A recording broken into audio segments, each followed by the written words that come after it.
I do not typically play a game where when I am about to eliminate a very ornery character who's got a lot of life and a shield, think to myself, well, I'm going to be sorry to see him go because he's kind of cute. But that is happening in this game. And I also don't typically play a game where I end up using life tokens to represent the heart, literally the heart of characters as they contribute to an encounter, to a round in the game. But that is yet another surprise that happened to me in this game, and there's a couple of surprises that happen when I play this game. This game is the Battle for Greyport. It is a cooperative deck building game based on the world of the Red Dragon, published by Slugfest Games, and I've been playing it and really enjoying it. And I've also got what I'm going to show you in a moment, an expansion, the Battle for Greyport Pirates expansion to this game. As the box said, it is a cooperative deck builder. Deck builders are, generally speaking, not my thing, but this game has me entranced, and also I'm going to talk a little bit about this concept of deck builder and how the concept has evolved and why I think I need to change my perception of that word, because I conceive of something very specific when I think about it, and that's a specific type of game I don't like. This game is not that game. It is a deck builder. It's just a deck builder that I'm really enjoying and I'm going to talk to you a little bit about.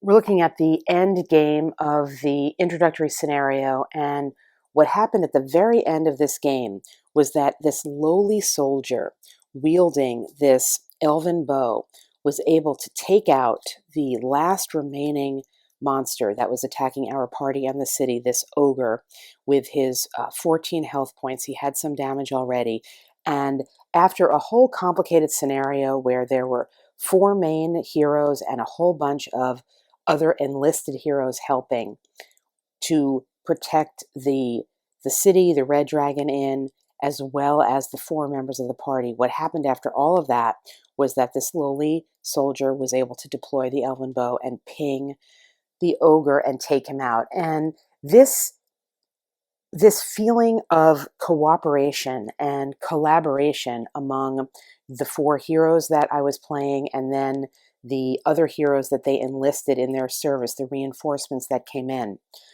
really provides an incredible cooperative feeling for this game that is hard for me at the top of my head, at any rate, to think about having been duplicated at least in any recent game I have played. And I want to focus on that in this review, because what I've been doing in this play is playing 4 heroes. This guy has fallen down here, but 4 heroes with one hand, so 4 heroes as a solo player, and together really uniting to solve the puzzle of the attack that was happening here. And we'll talk about this by talking about the game mechanics a little bit.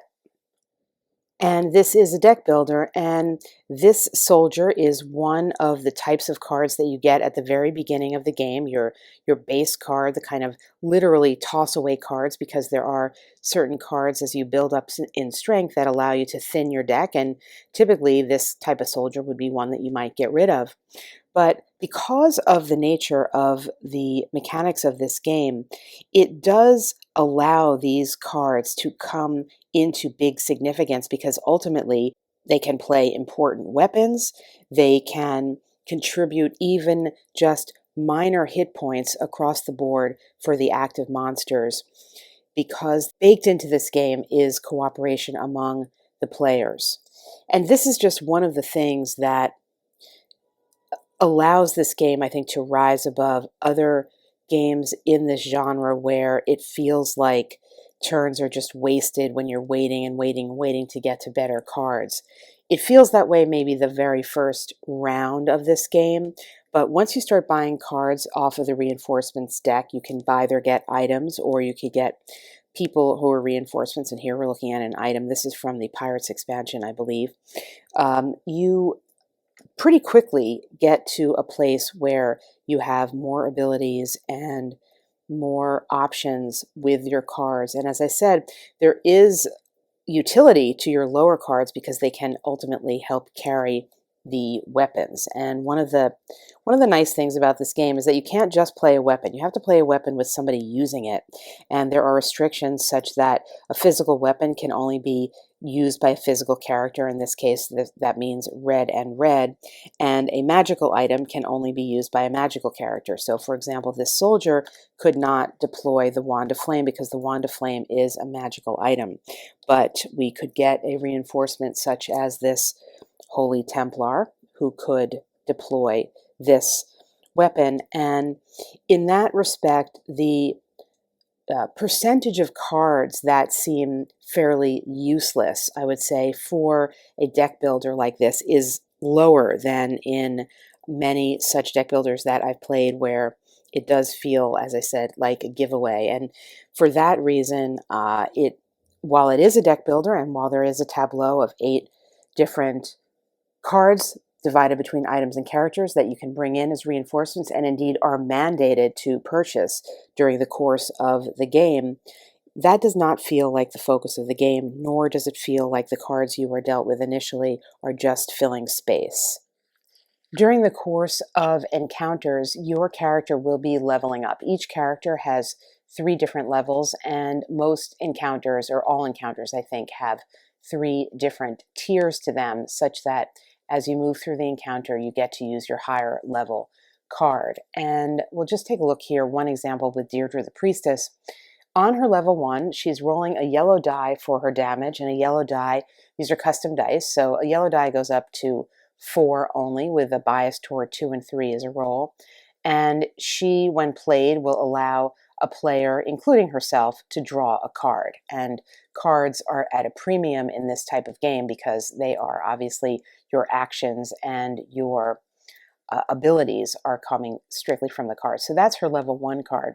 Once she gets to level 2, she's still rolling the yellow die for damage, but she is, in addition to allowing somebody to draw a card, she's also providing 1 shield value to herself, 1 way of deflecting a point of damage when she is in play. Again, with 10 health points for the characters, this is very, very important to be able to deflect damage.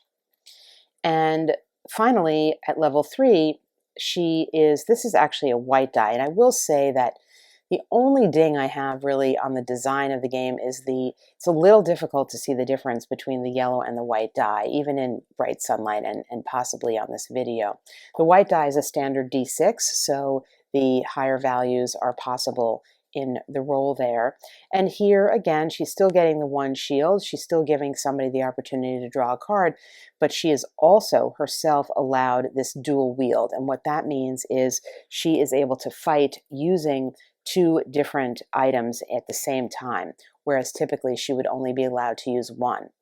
The restriction that she can only use a magical item, a blue card, remains, but she can use 2 of these at level 3. And thus the growth in her character from the 1st to the 3rd level is pretty significant. And this is the case with all of the characters that you're playing. And what it provides you with is a real feeling of accomplishment, and a real feeling that without a lot of stats, without a lot of RPG-ish kinds of nuances, you do get in this game something that I think is important to an RPG feel in a board game, which is a sense of progression, advancement, and growth. And of course, as a deck builder, as your deck is getting more complicated, and as you're getting better cards throughout the rounds of the game, yes, you are getting more abilities and capabilities. But the base of what your character can do, because of the 3 different levels of the card, is also providing the foundation for that and everything that follows. And so the game is very successful at giving this sense of the growth of a character. And in fact, so much so that I wish there was a way to carry the characters from one scenario to another and then continue to grow them. But unfortunately, you're always starting back at level 1 with your character with a new scenario. There are a lot of videos out here already about gameplay and rules, and I'm not going to go over that in detail. I'm really trying to give a flavor here for why I think this game is of interest to me as a soloist and might be of interest to you. And I would refer you to some of the many rules videos and gameplay videos if you really want to walk through of how it works. But I am obviously going to give an overview, so it's understandable when I do the demo of the turn. Everything is encounter based, and this is an example of one, the One-Eyed Plunderer. It's the first scenario. I should say everything is scenario based. This is the first scenario from the Pirates expansion, and we have a little story here that your party is going to be in the Scurvy Dog Tavern, and Gurky is saying that he's going to be investigating a lead for some potential slightly less than savory adventuring work. As we approach the tavern, we begin hearing more than the usual amount of commotion and see smoke coming from the harbor. Nefarious pirates are attacking the city, and great heroes are needed once again. You are told to pull some encounter cards, and they are labeled here as such, and then some locations that these encounters will happen at. And basically, and you're also given these pictures here, which refer to the monster decks that will be in play with this scenario. It's an easy difficulty scenario, and it tells you what you need to do to win and what will happen if you lose. And in this scenario, each of your characters is going to have those 10 health points. So you set it up by establishing the location, and there will be a location. We're going to begin here in the Scurvy Dog Tavern.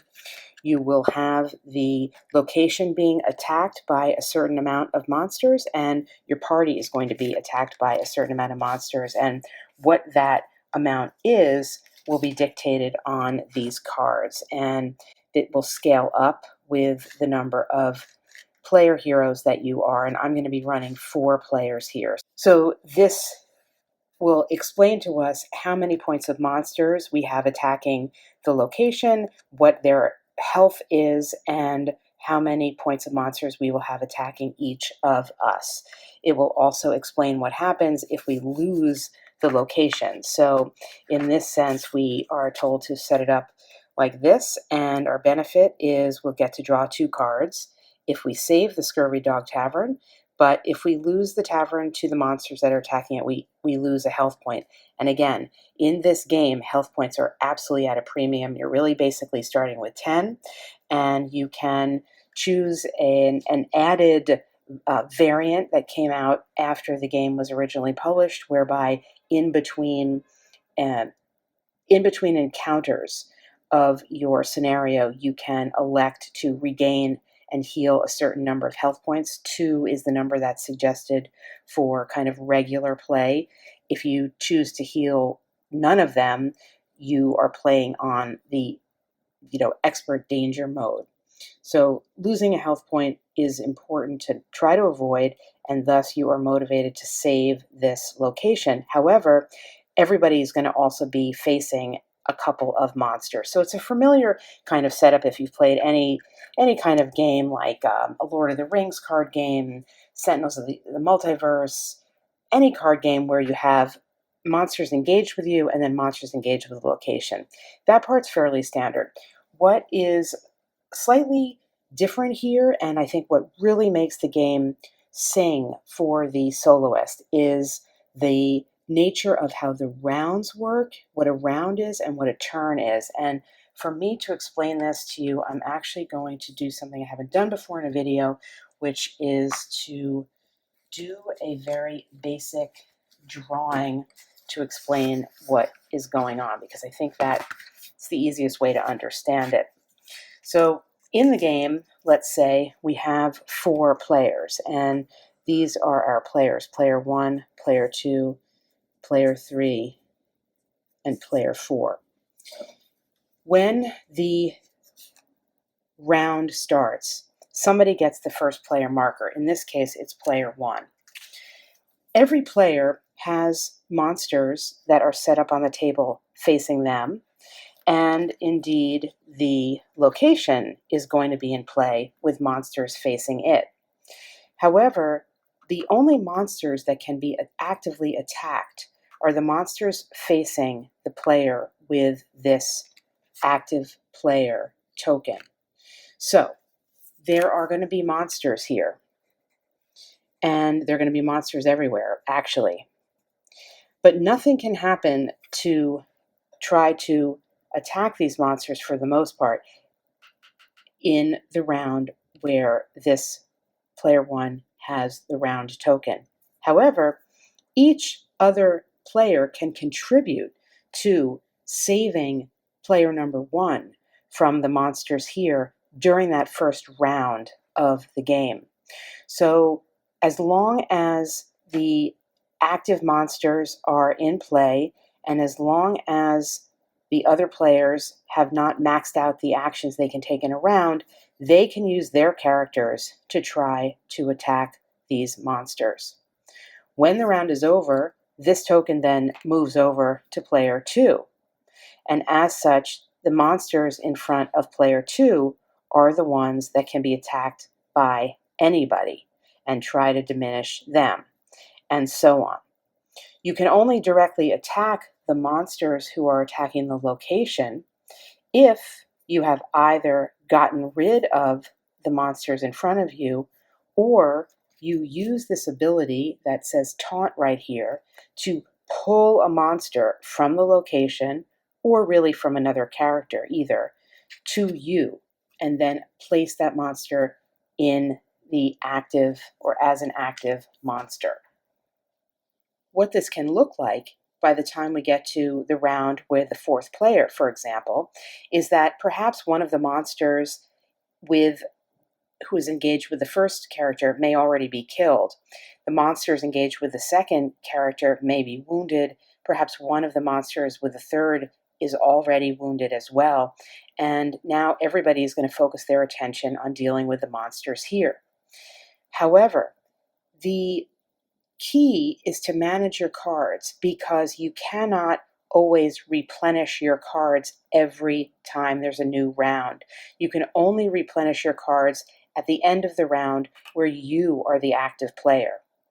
So if player number one is continuing to contribute to fighting the monsters in front of player number two when they're active, and in front of player number three when they're active, and in front of player number four when they're active, by the time it comes back around to being player number one's round again, they may be out of their deck.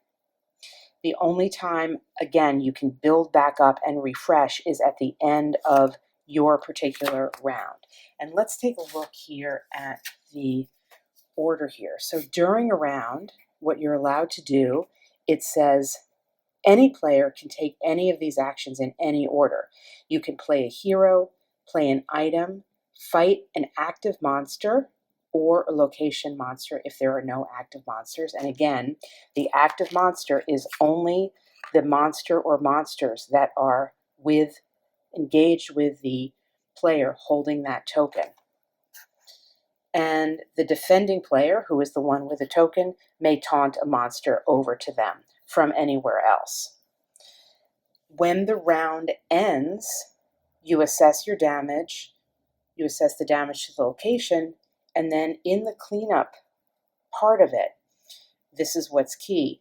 The recruitment, meaning getting new cards, discarding cards, and refilling your hand, is only by the defending player, only the person with a round marker.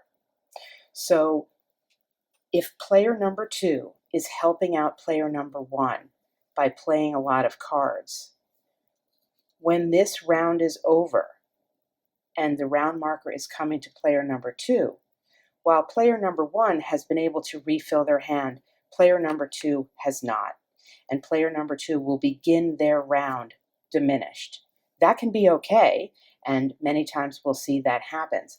But this mechanic is very interesting and requires a lot of thought on the process of you, the player, if you're managing these four characters, as to how much risk you're going to take in focusing on getting rid of monsters at the diminishing of your own hand, so that by the time it comes around to you, you are not too depleted, or the risk at allowing damage to happen, even say to the location, before the negative consequences of the location falling come into play. Now, I imagine that playing this game with actually four different players would also make for an incredibly involving and interdependent experience. I haven't done that, and I'm talking here about solo play for a channel focused on solo play. But so in this regard, what we're talking about is you're the one player who is kind of managing all of these things. And in a sense, maybe it's a little bit easier because you have it all spread out and you're looking at it as a tableau as opposed to relying on what other players' assessment of their own hands would be. But it's extremely effective, this kind of idea of the round and focusing on the defending player as being the one with the round marker and not the other players, because it does make you stop and think about how much you're willing to help your ally for the greater good, possibly at a sacrifice to yourself when it comes to be your active round. We are looking here at the setup for this scenario, the Goblin King.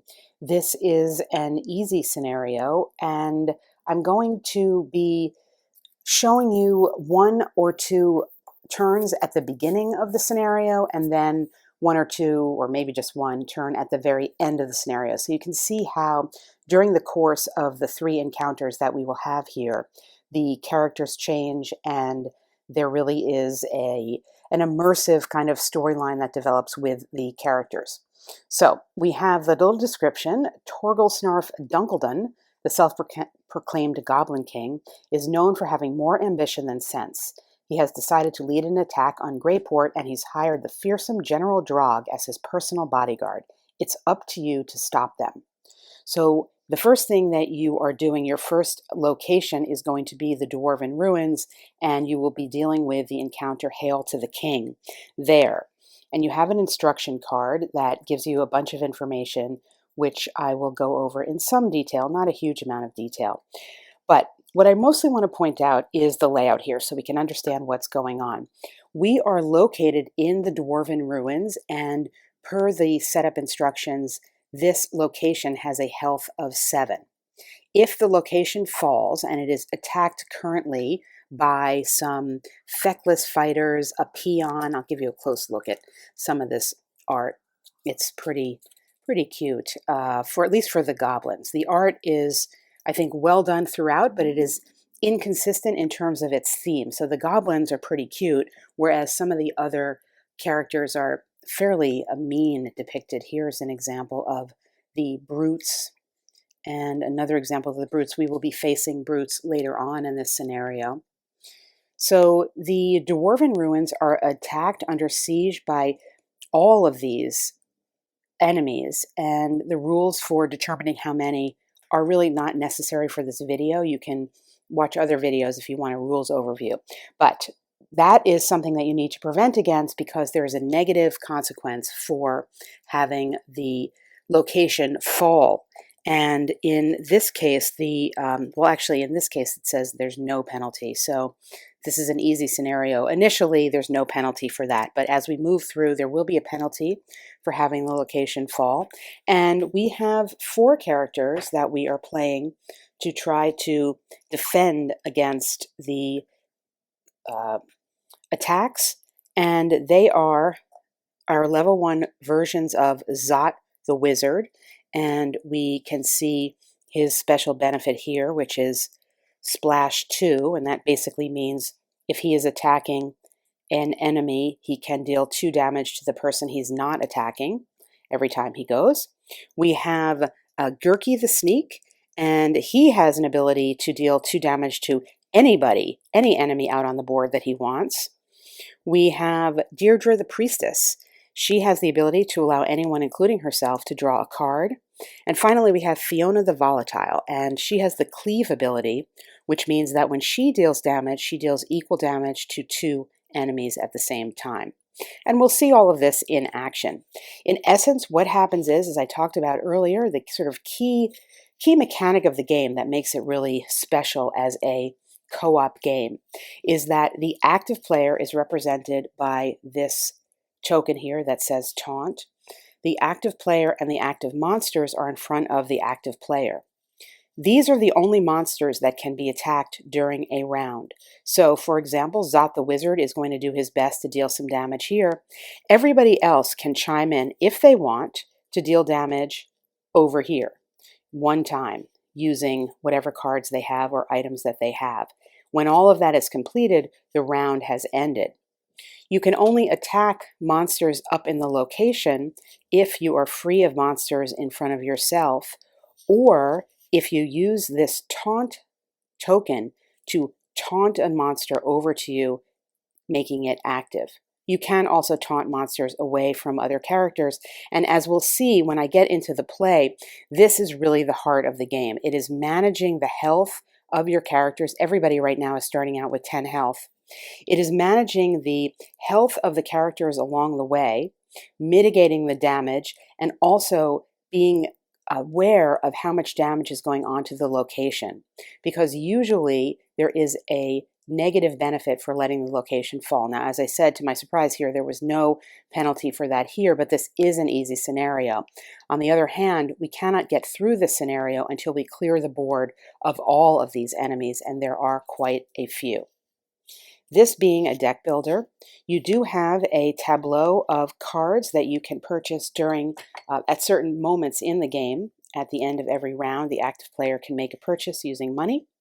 And there are two types of cards. There are item cards, such as these, and then there are reinforcements. There are character cards, such as these, that you can purchase and bring immediately into your hand. So during the course of the game, during the 3 levels of encounters that you have in your storyline, you will certainly be building up cards such that by the time you get to the last encounters and the last locations, you will have spent a lot of money and you will have increased your deck and the power of your deck quite a bit.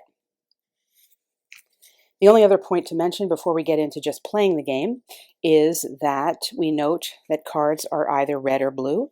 Red denotes a physical character and blue denotes a magical character. If you are equipping a character with an item, it must match. So wizards must use magical items or blue cards only.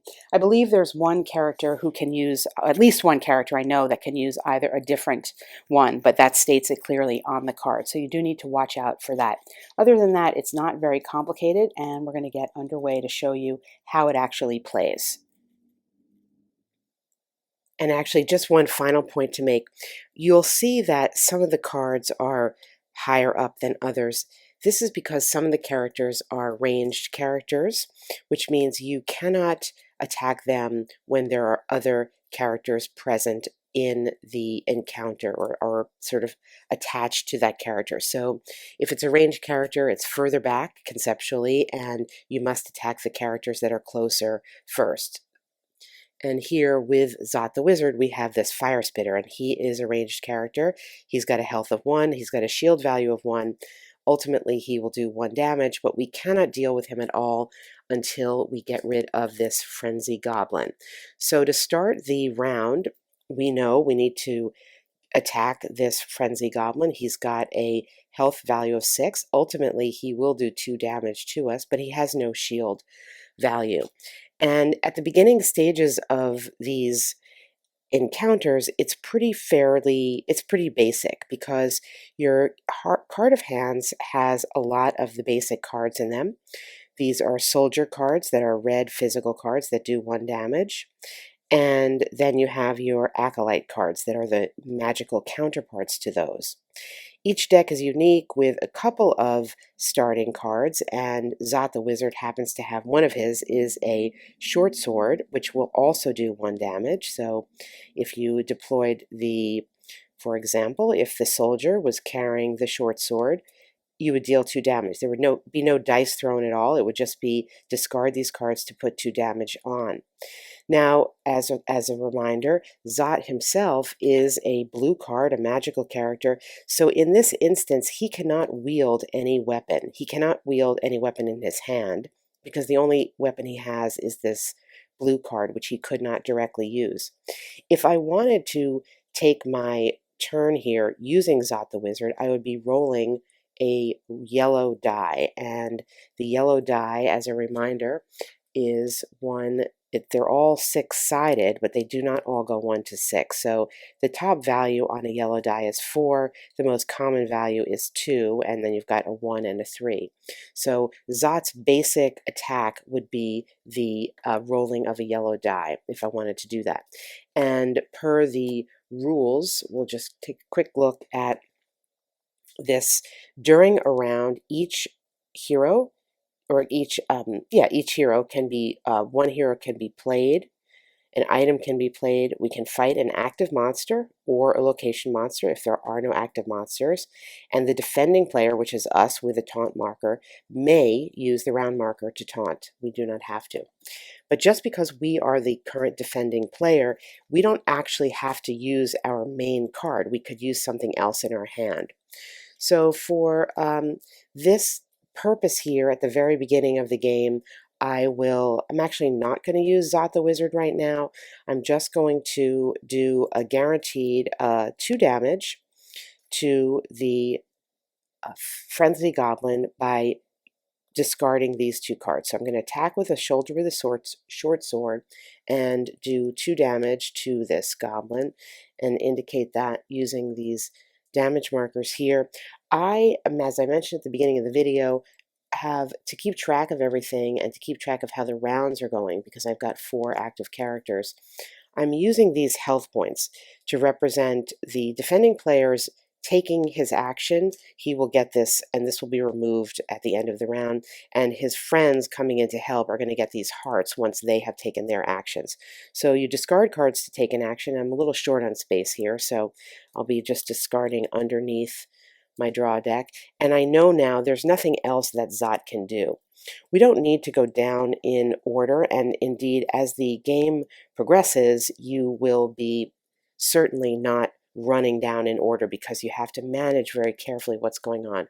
But here at the very beginning of the game, everybody's got a lot of basic stuff, so we're just going to go down in order. We'll take a look. You'll see very similar cards, this being the deck builder, and this character, Gurky the Sneak, has not in his opening hand gotten any of his special cards, but so really all he could do is 1 point of damage this way, or he could use his ability here, which is to roll a yellow die, and also in addition to that to snipe too, to put 2 damage on any other monster that he wants.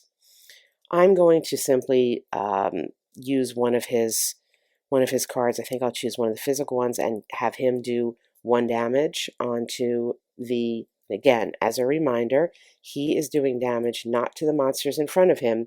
He is doing damage to the active monsters, which right now is this Frenzy Goblin. So I will have him just discard 1 soldier card to put 1 point of damage onto the goblin, who's now lost half his health, and then I will give him his heart to show that he has gone for this turn. Moving down the line, we come in to see Deirdre the Priestess and what she's got in her hand. So she's got one of her special cards right away, which is the Holy Symbol. And this provides a shield for her when she uses it. So this is definitely something she's not going to want to use right now because she will want to deploy it when she is the defending player and has to deal with the incoming. Right now, if nobody taunts anything away, she will be subjected to 4 wounds from her active monsters if nobody is destroyed. She only has 10 health. Everybody only has 10 health, and there's really no way to recover health between encounters. The new rules of the game, the updated rules, give you a healing amount that you can choose at the beginning of the game. I've chosen 2, which is the kind of standard amount. So in between these encounters, we will each heal 2 health, but there's nothing that we can heal within. So we want to be careful about how we use things like shield. So in this case, for her contribution, she also has a short sword. She too is going to, let's see. Well, we really want to take this goblin out, and let's just look and see what we've got over here for Fiona. Fiona she's got 2 of her special items actually, but I think she's going to be a little selfish in that. What we're going to do with Deirdre right now is we'll just put 1 damage on Deirdre using an acolyte, and we will therefore use this card, and it's a little there's a bit of table space here. I'm trying to film it in a particular place, so it's a little bit challenging to get the discards right. So she just did 1 damage, and she gets her heart to show that she's gone, and we've got 4 damage onto this goblin. If we want to get rid of this goblin, which we do, we're going to need to deal 2 damage to it in this turn now from Fiona, and the only way for me to do that is to use her wand of magic with this acolyte. And I say the only way because I don't want to necessarily use, well, it doesn't really matter actually. Well, we're just going to do this. We're going to do 2 damage with this wand of magic missile with the acolyte, and discard these 2 cards, and the 2 damage is going to take this one out, as you can see. So the Frenzy Goblin will be taken out, and this represents the end of all the actions that we can take. So we go to the end of round, and I'll refer back to the card here to show what happens. So at the end of the round, when the round ends, follow these steps. 1, monster damage. First, active monsters deal damage. Again, the only active monster here right now is this fire spitter. He's going to do 1 damage onto Zot the wizard, and I'm going to mark it this way. As I said, I think I'm using these tokens slightly differently than is intended, but this is the way it makes sense for me to keep track of it. Next, then, location monsters deal damage. We have 1, 2, 3, 4, 5 points of damage onto the location, these dwarven ruins. So let me show you that differently. We have 5 points of damage that are going to come onto these dwarven ruins because we haven't gotten rid of any of these monsters. We haven't taunted any of them over to us. I decided not to do that this round, and therefore we're going to lose 5 points on the dwarven ruins. I would have managed this slightly differently, possibly if there was a negative effect, but in this regard, I don't actually really care if the dwarven ruins fall. There's a benefit to the dwarven ruins when you're here, which says physical heroes have dual wield. What this means, and we'll show this when we get to Gurki, who is a physical character, a red card, he could potentially, if he had it in his hand, use 2 weapons at once. That's what dual wield is, 2 weapons at once. So as long as we're actually in this location, it hasn't fallen, we would get that benefit for not only our major hero characters, but any red card. So this soldier could also hold 2 characters, or excuse me, 2 items. And this is a point I want to make. I'm going to restate this probably at the end, but one of the reasons why this game works for me as a deck builder is that even the lowliest cards, and cards that sometimes you will have an opportunity to discard during the course of the game because they can only ever just do 1 point of damage themselves, even these lowly cards can hold and wield powerful weapons. So they're not always just their basic value, and when later in the game you get a hand and you have, say, 3 of these, you could have 2 really strong weapons that they could use. So it makes it a little bit less frustrating, because one of the things that I don't like is this mechanic of just, the getting these cards that you can't use repeatedly. It gets boring after a while, but here at least there's the opportunity to have somebody wielding weapons. So in the Dwarven Ruins, for example, this is a physical character, this soldier. If the hand drew in 2 physical weapons, he could wield them and perhaps come up with a lot of damage. All right, back to what's happening at the end of the round. So we've got the location monsters dealt their damage. Now, cleanup, all players. We're resolving all of these sweep abilities, broom abilities. This means a card that when you play it has a broom on it that tells you you need to resolve something at the end. We didn't do any of those cards. We did discard all our played cards. We discarded any unused shield tokens, which we didn't have. Recruit. This is the defending player. This is us. This is Zot. This means that we can spend our money.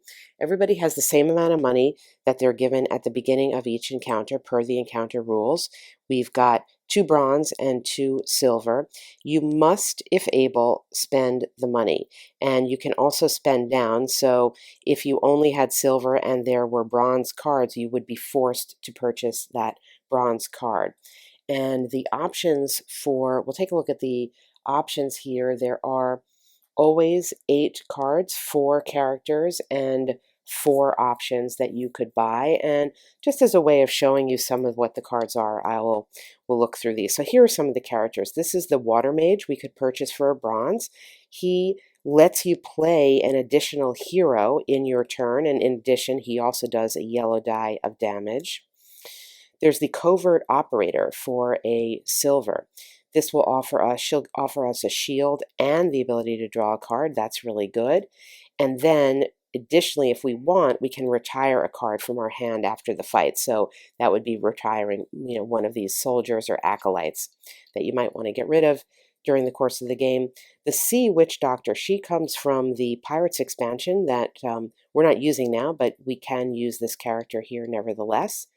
This is really good because she lets us to kind of confuse people, and we can choose a monster and play, and then each other monster in that group gets its damage to the chosen monster. So we can have the monsters kind of ganging up on each other. That can be very helpful. You could see how if we were facing 3 monsters, we could potentially get the Frenzy Goblin and the Grunt, say, to give 3 points of damage onto the Goblin Archer. That's a great card, probably better for slightly later in the game, I think. And we're back to, we had 2 Water Mages and then this Covert Operator. Now, I will say there are some repeated cards. There aren't a ton of repeated cards, which I appreciate. I like that. But unfortunately, there are some, and we got 2 of them here. So I do like the Water Mage. That's a strong option for me. You do not need to, because Zot the Wizard is a primary magical character, it doesn't mean we only have to recruit magical characters. We just have to kind of remember that whatever blue cards we have as characters, we need to have enough blue items, more or less, ditto with red. But we're not restricted in any way on the types of cards we recruit based on the type of card our hero is. And then there are some items. We've got this Tainted Wand. This is a magical card, also with a yellow die of damage, and it lets us retire the hero afterwards. This mandates it, I think. I've interpreted it that way. I think that's accurate. After the fight, retire this hero. It seems mandated. I never buy this. I don't love that. I like to be forced to do that. We have a Spyglass. This is also from the Pirates expansion. This will allow us to look, it says Vision 2. We can look through any 2 cards of any deck that's out and then draw one of them. That's pretty good. And we can also play another hero. So, and it does 2 points of damage. That's actually a really good card. We have the Seafarer's Charm. This will allow us to re-roll a single die used in the fight, but we have to keep the new result. So, maybe great, maybe not. And then we have this Broadsword, which does a physical item, which does a yellow damage. I'm liking either the Water Mage to let me play 2 heroes in a turn, which typically you can't do, or this Spyglass, because it allows you to draw a card with making some selection. Right now, it's not going to do us a lot of good because most of our cards are just basic cards. But further on in the game, it's going to potentially really help us. So I think I'm going to go for this. I think I'm going to take the Spyglass for the Wizard, and that's going to cost me one of these silver coins I have. I'll put it directly into my hand so I can play it. It's immediately available to play, and I will be spending the money on that, and then I will be refreshing the offer deck with another item, so we always will have 4 items out, And the new item, you get to see what the items are. And in this case, it's a mace. Well, that's really good. The mace does 5 damage. That's quite a lot. And you can buy it with a silver. Moving down, now we see that the defending player can discard. So we have now, our hand looks like this. We have the spyglass that we just picked up, and we have our original cards in our hand. We can discard as many as we want, and then we will be refilling up to the 5-card hand size. And so you can see, again, very early, I'm showing you, intentionally showing you an early hand, an early round, so you can see the difference later on. We want to keep around at least this 1 acolyte to be sure to use the spyglass with it. Of course, our wizard is blue, so the wizard can use the spyglass too, but we want to be safe, and we can discard these. Now, the fact of the matter is, when we discard these, we know we're likely just going to be getting 2 more of these. We have 1 more unique card in our hand, and actually, maybe we'll just discard all 3 of these, because the wizard could use a spyglass. I'm going to discard all these 3, and maybe we'll get our other cards. See, we got our acolyte back too, and we got our amulet of inspiration. This is our other unique card. It allows us to draw a card and use 2 heroes, so that's good. And then we'll continue to draw, so we're going to get a soldier and probably another soldier, indeed, because we know what's in our starting hand. So this is now the hand that we have. A point to make about this hand is that as we move down the line, well, let's just see. Let's finish up this round. So we discarded, we refilled, and now we're going to pass the round marker. Well, it says to the left, but in any case, we're doing it to the right. So now, Gerky the Sneak is the active player here. So we have the round marker there to remind us of this.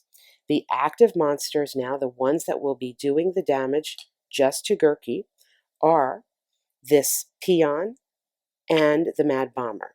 To deal with the monsters, we must address the peon first because the Mad Bomber is in the back. He's this ranged character. I notice here I made a mistake, and indeed the location's about to fall because when the Mad Bomber came in, I was supposed to take 1 hit point off of the location, and indeed there's 2 Mad Bombers here. I didn't do that. And having not done that, what that means now is since we weren't really paying attention to the location, didn't care, the location has fallen because, in fact, it only started out with 5 health because these Mad Bombers dinged it right away. So the location has fallen, and again, in this case, simply what that means is we no longer have this dual wield for the physical characters, which is kind of a bummer, but it's not that big a deal. So the location has fallen, so we'll just do that there to indicate that. And that does have implications now for the monsters here. Now, unfortunately, because I kind of did this a little bit out of order, it was a slight mistake.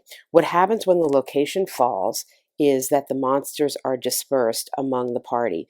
If there is a boss monster up here, it goes to the defending player. There isn't, so basically what this means is now the feckless fighter is going to come down and be in front of Zot the wizard. He will not do more damage at this point because he's already damaged the location.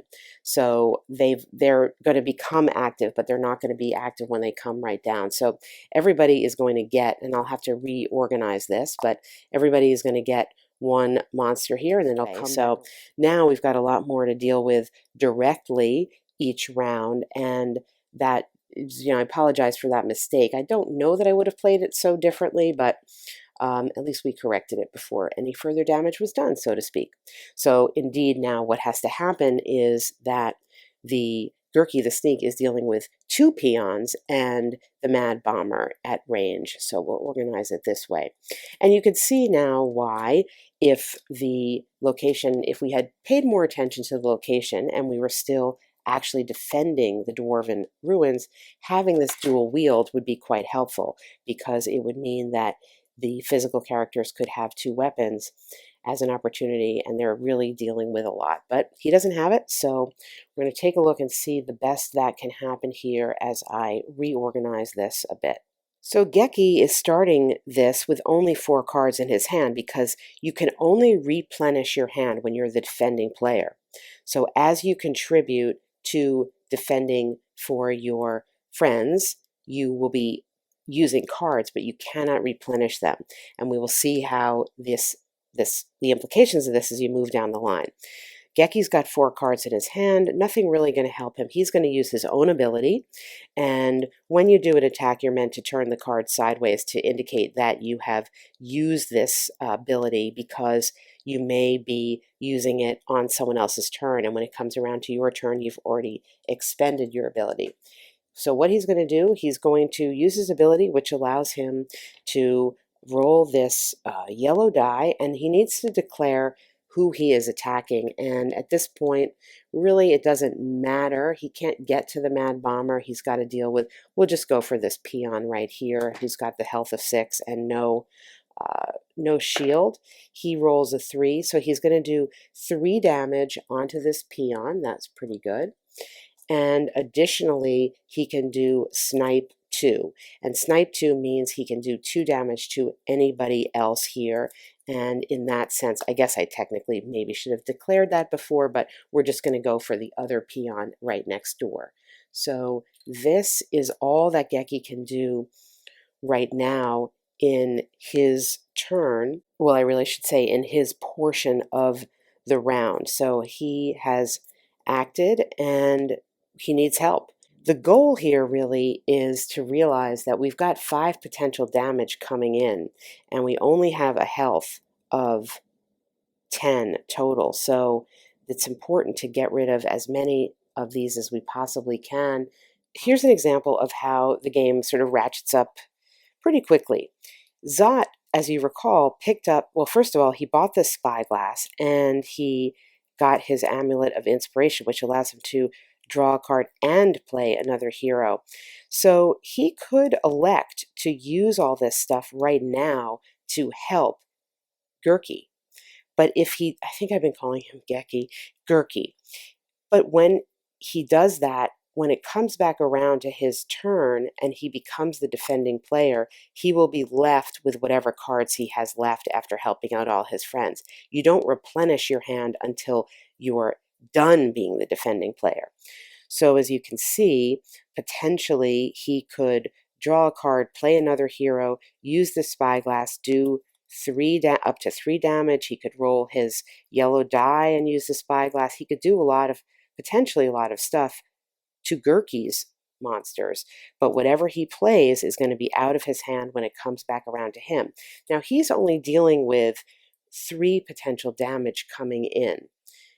And in fact, this feckless fighter has a rule that says that when he damages a player, we roll a white die, and if we get an even number, on the white die, that's going to be 50% chance, he's going to deal the damage to himself. So this Zot the Wizard maybe is an opportunity to be a little more generous with some good things to try to help out Gurki, so Gurki doesn't have to deal with 5 damage. And if we're going to do that, we can actually think what we're going to do. I think we're going to be pretty aggressive here and show how Zot the Wizard is in fact going to tap himself for Gurki's turn to roll a yellow die to do splash 2 damage, which he's going to opt to do onto this peon. He can't do it to the Trickster Mage. It says it's immune to splash, and I'm choosing to not deal with a ranged character right now. So he's going to tap himself, do that, and he's going to use his spyglass additionally in all of this. So with the spyglass, he's going to have a vision of 2, and he's going to look at his own deck and draw one of those cards, and these are the 2 cards he's got in his deck. He'll take the short sword. He'll be able to play another hero this turn. With the spyglass, he'll get to roll a yellow die and add up the result. So he rolls a 3 plus 2 for the spyglass. He's putting on 5 points of damage to this peon. Actually, that's plenty to take the peon out entirely. It's actually overkill. And again, perhaps we should have thought more carefully about that.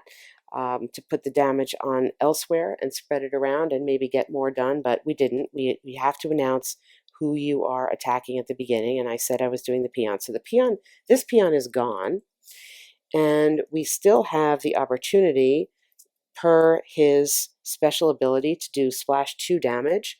I did say I was going to put it on this peon, so this peon is going to get 2 damage of splash from the wizard. And I also now have the ability to play another hero, which also means if I have the appropriate item, I can play an item with it, and indeed I do. I'm going to choose, I'm not going to do this, I'm going to choose to use this soldier and the short sword and guarantee to take out this peon. So that's going to be putting 2 more points of damage onto the peon and taking that peon out. So just in this part of the round, we haven't even gotten to Deirdre and Fiona yet. You can see how they're really helping out their friend here. And so now we're going to bring down this and realign everything. So he's down to only taking 3 damage this turn. But the implications of this are that I have expended my major ability as Zot for my companion, and when it comes back around to my turn to deal with this, I cannot activate. I will not be able to activate until my turn is over. And this is, I realize I'm somewhat repeating myself, but it's an important thing to remember about the game as you play. And just pulling back here to talk again, I'll give Zot the heart, and you can see why I use these heart tokens to indicate he's really putting his all into helping his friend here.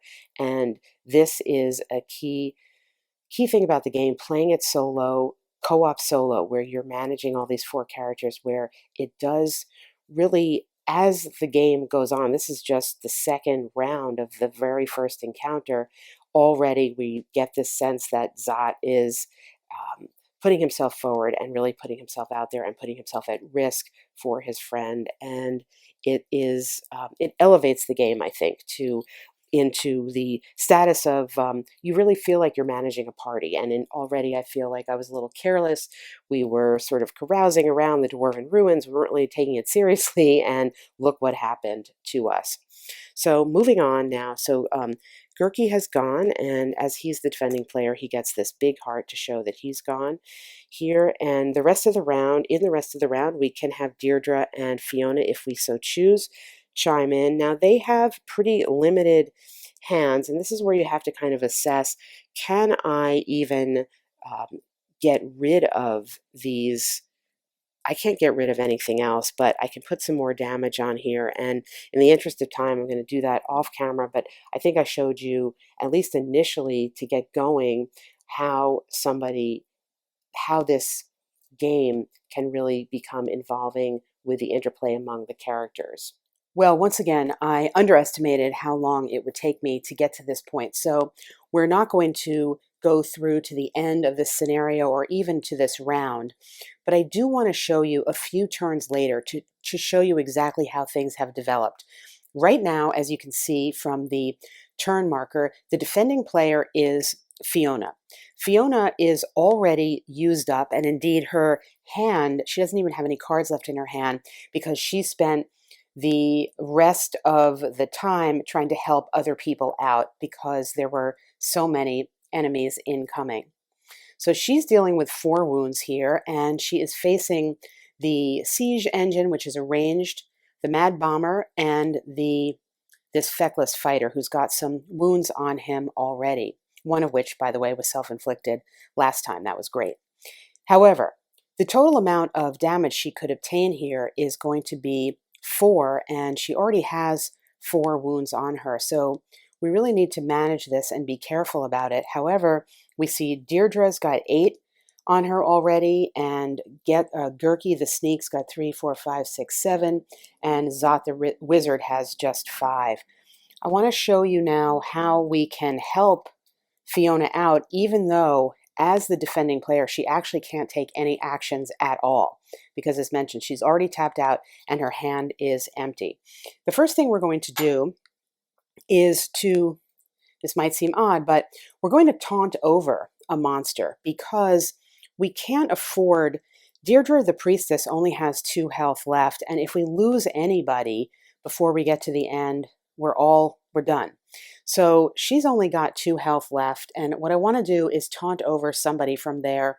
I'm not going to take this grunt because he's already got only 1 health left, nor am I going to take the goblin archer because he only does 1 damage. I'm going to take over the biggest character that's here, this frenzy goblin who could potentially do 2 damage.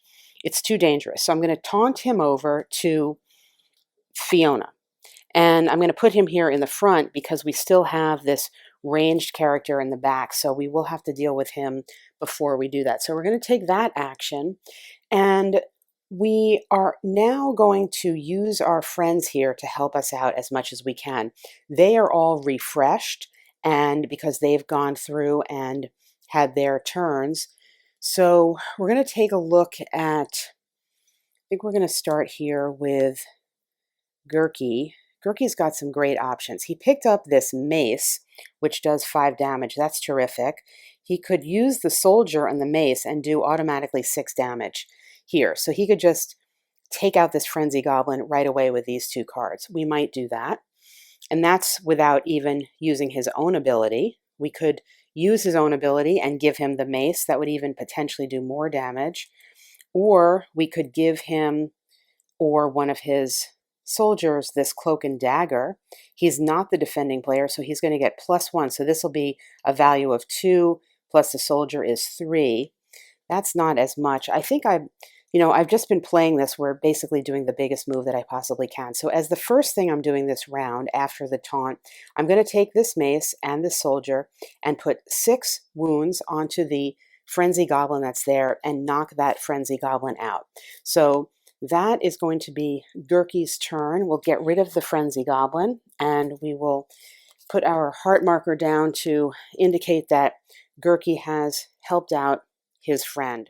The next thing I want to do is evaluate the situation, and I have these 2 ranged characters here, so I have to deal with the feckless fighter first before even accessing them, and he's only got 2 health left. So ideally what I want to do is find something that's going to do exactly 2 damage and not overuse any cards, because the cards are, and the powers of the cards are precious at this moment. And looking around, I see what I could do is I could have Zot the Wizard deploy his soldier and the short sword to do precisely 2 points of damage onto the feckless fighter and take the feckless fighter out. So that's what I'm going to do. So that's how Zot is going to contribute, and we will give Zot his contribution heart and we will take the feckless fighter out. And in doing that, we now expose the ranged enemies that are left to potential damage if we want to do any. And this is where an evaluation of what you've got left in your hand is important, because we're really trying to do card management here, and we have to assess whether whatever damage we can do, we're probably not going to be able to come up with 5 points of damage to take out this Mad Bomber, for example, with the remaining 1 character. Because remember, Fiona actually hasn't done anything this turn as the defending player. She just had nothing to do. So the only person left is Deirdre the Priestess. And the question is, can she alone come up with 5 damage, potentially? She could potentially, because she could roll this white die, which is a basic D6, and potentially get 4, 5, or 6 on that with the Acolyte. That would be potentially able to take out the Mad Bomber for those 2 cards. Of course, she could roll this and just get 2. And this is where, there's dice in this game, so there is luck here. She has this Amulet of Protection, and when she uses this, she gets a shield herself, and she also gets to dual wield it, meaning she could have the Acolyte with the Amulet of Protection and this freezing staff. This is a possibility, but is this overkill just to try to get this Mad Bomber out? Well, it may or may not be. The benefit, I think that I'm going to take the chance and try to have her just have a big turn here for Fiona and see if she can get rid of the Mad Bomber, who has potentially 2 damage to give, and in her own turn know that we'll be able to get rid of this, and she'll probably just have 1 incoming. She's going to be perilously close to being knocked out at 9, but this is the way it goes as you get closer to the end, and we're not even through the first encounter yet. But this is what we're going to do. We're going to do this overkill here, I think, to play an acolyte with the amulet of protection, giving shield 1. So we will take this shield token here that will remain in play. Well, actually, you know what? She's not the defending player, so I have to take that back. I think that would not remain in play, so we can't do that. We need to save this for her. Pretty sure I'm right about that now. So we can't actually use this to help Fiona because we need that shield ourselves. We could attempt the freezing staff and see how much damage we could put on the Mad Bomber, and I think we're not going to do that. I think we're just going to be a little bit selfish here and put out a soldier, and that will be our contribution to do just 1 point of damage onto the Mad Bomber because we really need to have this dual wield ourselves. So this is going to be the end of this part of the round. Fiona herself has nothing she can do. So we move into the cleanup phase where she is going to take her 3 wounds, and she will then proceed as per the rules to, there's no location damage, and she will discard any played cards of which she had none, and then she will be able to recruit. So she'll look to the recruitment and try to improve for the next time. Let's talk a little bit about Battle for Greyport and what makes it so successful. I'm also going to touch on the Pirates expansion, which I had originally planned on showing you as well, but which I didn't, and I'll talk about the reasons for that as well. The game itself is very effective in creating a feeling of, much as you see here, of increasing peril, of groups of people fighting together in certain cases in a kind of crazy sort of way. Some of the monster groups, the ones that we saw in the demo in particular, are kind of lighthearted. There are others, and I'll just show you here a little bit. This is these are some of the other monster cards, and you can see there's a little bit different feeling there with these, and that's pretty scary. Somewhat cartoony, somewhat scary perhaps. It is very evocative, and it is evocative of, I think, a lighthearted nature, at least from my perspective. This is from the Pirates expansion, this Crow's Nest. Here's a dire parrot. Interesting. The parrot has a ranged character, of course, and it will be able to, it's lighting a cannon and it can shoot back at you using this cannon die, again, from the Pirates expansion. The feeling, the involvement of the characters, and the fact that they develop pretty quickly after the first turn. I've played this game a bunch of times now, and almost each time the first turn is a little bit dull because you're getting through basic cards, a lot of which are similar. This is a deck from one of the pirates, one of the pirates characters, and they've got the basic deck hands and the ship mages. When you pull in a hand where you have just these 1-point cards, there's not a lot to do. But fairly quickly, certainly by the third turn of the encounter, and often by the second, when you start buying cards from the offer deck, things get involved. And the fact that the mechanic exists where there's one defending player and everybody kind of standing around and seeing how they can chime in and how they can help is very effective in creating an involved story. And by involved story, I don't mean some lengthy dissertation on the motivations and the history and the backstory of characters, but I mean something like, Zot the wizard, come on, what are you doing? Pay attention here. You're using all your stuff. We got to bail you out of trouble yet again. That kind of thing. There's a pretty big stack of cards. This also is from the Pirate expansion. Pretty big stack of cards that have the various encounters in them and the 3 levels of the encounters. And they basically follow a format where you will be ending up dealing with a boss. You have the story as we saw and the various encounters and the locations. That's pretty standard. It scales up as you go with different players. I haven't yet played with 5 characters. I really want to do that, mostly for table space reasons. I could only fit 4 into my typical filming area. I would like to play with 5 in a much different vein.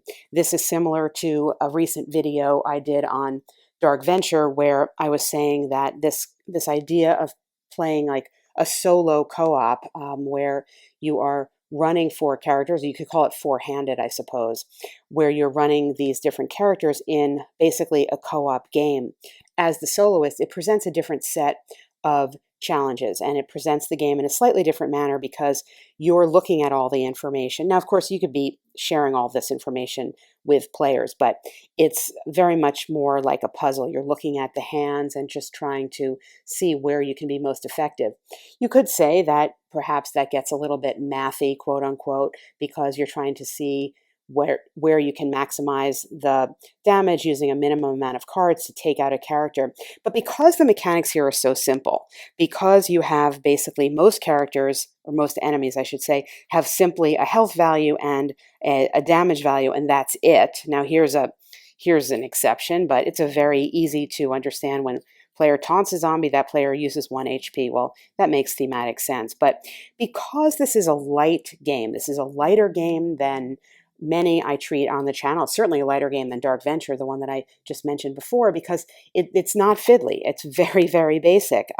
Even when you have something that is more complicated, like this vampire here with the 3 shield value and can give a curse. We didn't talk about curses, but curses are basically something that it's a card that has no value, but it stops up your hand. So similar to Mage Knight, for example, where you're taking wounds in the form of cards in your hand, you're taking curses and you're stuck with them. Occasionally you can get rid of them, but you're stuck with them. In essence, because the mechanics are simple here, and because there is not a lot of fiddliness, it really does allow the themes to shine through. It allows for, when you're thinking about how can I use these cards, how can I wield this humongous mallet, who's going to swing this humongous mallet, because it's so simple to actually use, it makes it easy to focus on, I think, to focus on the themes that are trying to be portrayed here. With the offers, with the cards in the offers, it's the same thing. You don't need to be reading a lot of text to get what the card is about, and it has a very simple impact, but the impact makes sense with the theme of the card. So, for example, here are some random item cards from the offer. You've got an elven bow here, and it does snipe 6, meaning that it will put 6 damage onto anybody anywhere. That's not complicated. It totally makes thematic sense. If you found an elven bow, you would think that that would be what you could use it for. You have a holy relic that offers you a shield value and does a damage. It is not complicated quickly to understand how to use these things, and it lets the theme come through.